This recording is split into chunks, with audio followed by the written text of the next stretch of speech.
The Misbehaving Mirror of House Stitchcroft, Extended Edition.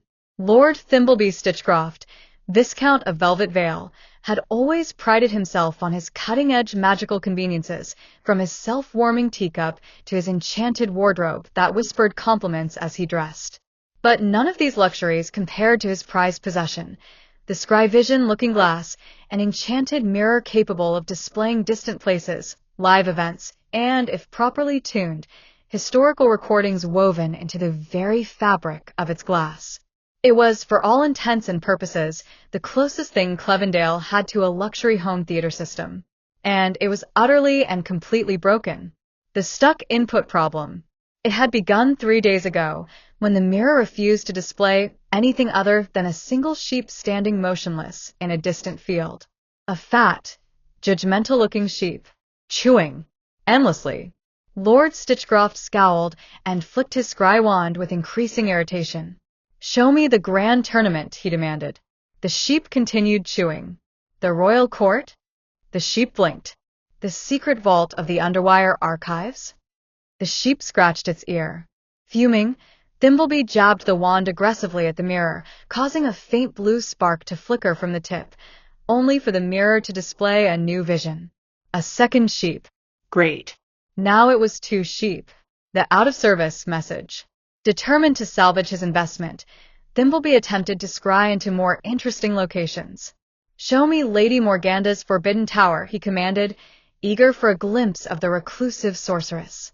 The mirror shuddered, flickered ominously, then displayed the following message in flaming gold script.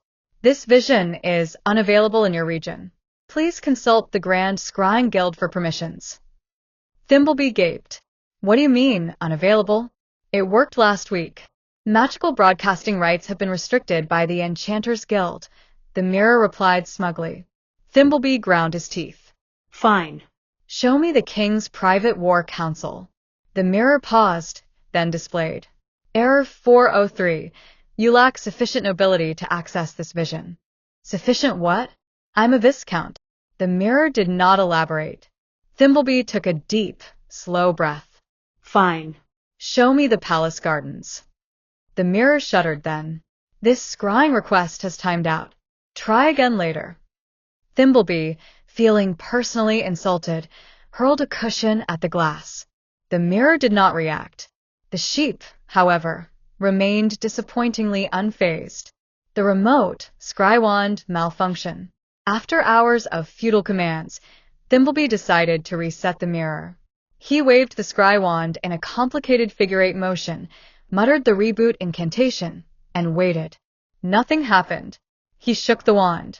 Still nothing.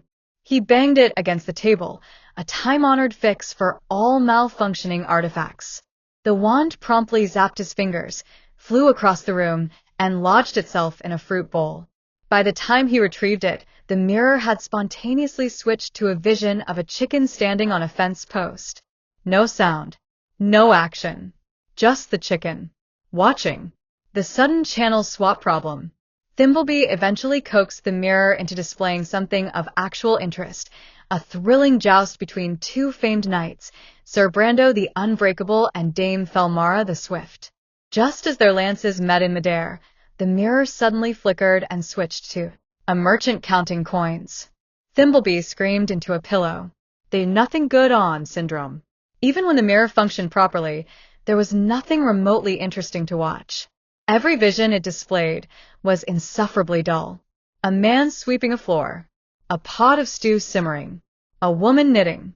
That same chicken still standing on the fence post. At one point, he found himself watching a random hallway, utterly empty except for the occasional flicker of torchlight. For an hour. The highlight? A mouse scurrying past. The "Are you still watching?" Curse. After one particularly dull session, Thimbleby left the room to have a stiff drink. When he returned, the mirror had dimmed itself and displayed an infuriatingly smug message. "Are you still gazing? Tap your scry wand to continue." His left eye twitched. The grand solution. The cloth of defeat. By day 4, Thimbleby had given up. Nothing worked. Nothing made sense. He had yelled, pleaded, threatened, and even offered the mirror a small dish of milk, a last-ditch tactic that sometimes pacified enchanted objects. The mirror remained unmoved.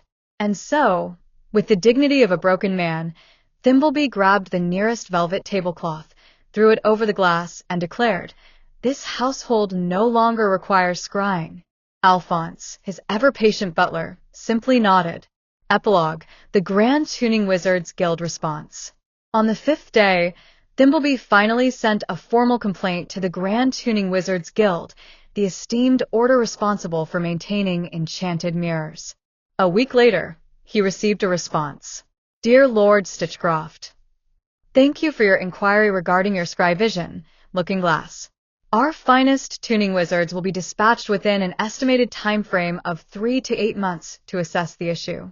Please ensure you are available for the entire service window, as rescheduling may result in an additional delay of 6 to 12 weeks. Sincerely, the Grand Tuning Wizards Guild, Department of Spectral Maintenance. Thimbleby stared at the absurdly long waiting period, tore the letter in half, and promptly decided to invest in a good book instead. At least those didn't require a tuning wizard.